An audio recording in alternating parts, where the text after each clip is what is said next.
It's commonly said that the United States is a nation of immigrants, and because of that, there shouldn't be hate towards others.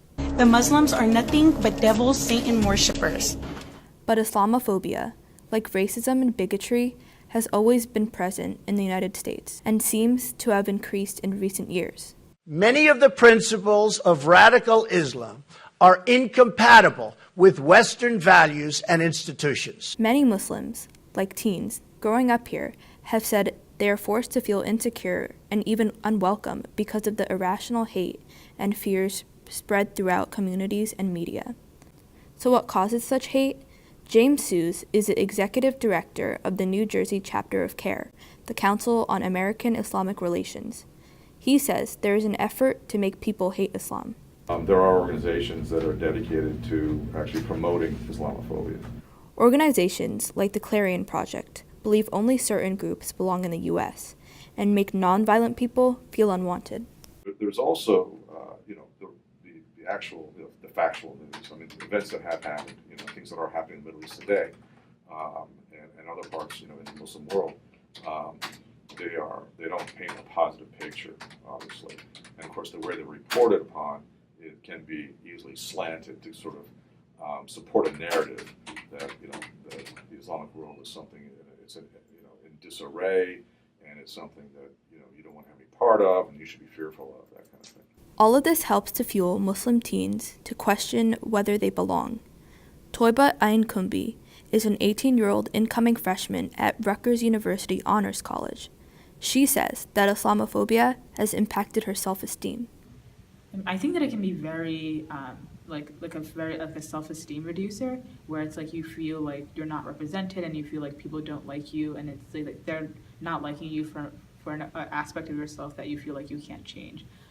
So it feels very annoying, but also very damaging to a person's self-esteem. Ayankumbi also shares how Islamophobia affected her while growing up. Growing up, especially in middle school, I just got a lot of interrogative questions about my headscarf and my belief systems and why my parents dress a certain way or why I dress a certain way. So for me, it always felt like I was defending my identity. That kind of was the Islamophobia I faced. At times it'd be just mean comments, or when we talk about 9/11 or terrorism. Executive Director Seuss agrees and says that Islamophobia triggers bullying against Muslim teens. There has been a marked increase in bullying in the schools that is religiously motivated. And when this was studied in California, it was found that 50% of all Muslims had been bullied because of their religion, had been bullied because of their religion. And it's of course, that's a very negative impact on someone growing up. It would impact their studies, their view of what their future in this country would be, and it would be disheartening and discouraging. Islamophobia not only brings verbal and physical bullying to Muslim teens, but it has also been deadly. According to the CARE 2018 Civil Rights Report, quote, anti-Muslim bias incidents have continued to increase in 2017. CARE also found that in 2017, there were 2,599 instances across the nation. There was also a 17% increase in anti-Muslim bias incidents nationwide in 2017 over 2016. And federal government agencies instigated 35% of all anti-Muslim bias incidents recorded in 2017. Finally, there were also some 464 incidents pertaining to the unconstitutional Muslim ban over the course of the year. But some people believe Islam and American values can coexist. Yahya John Brown is a Muslim convert. He says that people have always been able to and want to live, work, and thrive together. This always has happened, even during the time of the Prophet ﷺ, where they migrated to Medina, and in that state, they were Muslims and non-Muslims, so they coexisted fine. We can coexist because we're coexisting, right? And it's just that, this Islamophobia has caused so much discomfort with the Muslims and the non-Muslims due to lack of understanding. So if we've coexisted in ancient times, why can't some of us do it again?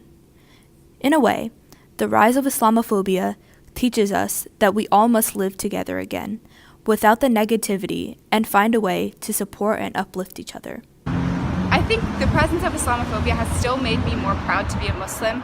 I started wearing hijab only a couple of years ago, and with the given political climate, with the given social climate, I feel like it's even more important for me to show my faith and represent my faith, just to give people a different picture than what they see in the media. Can Islam and American values coexist? Of course they can. I think it's beneficial to bring everybody together and make everyone kind of as one and give every man created equal.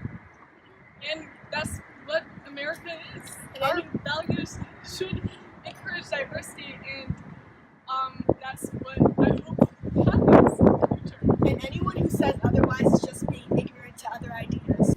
So let's educate each other where necessary. We're human beings like you are. We eat food. We breathe the same air. You cut us, we bleed, so do you.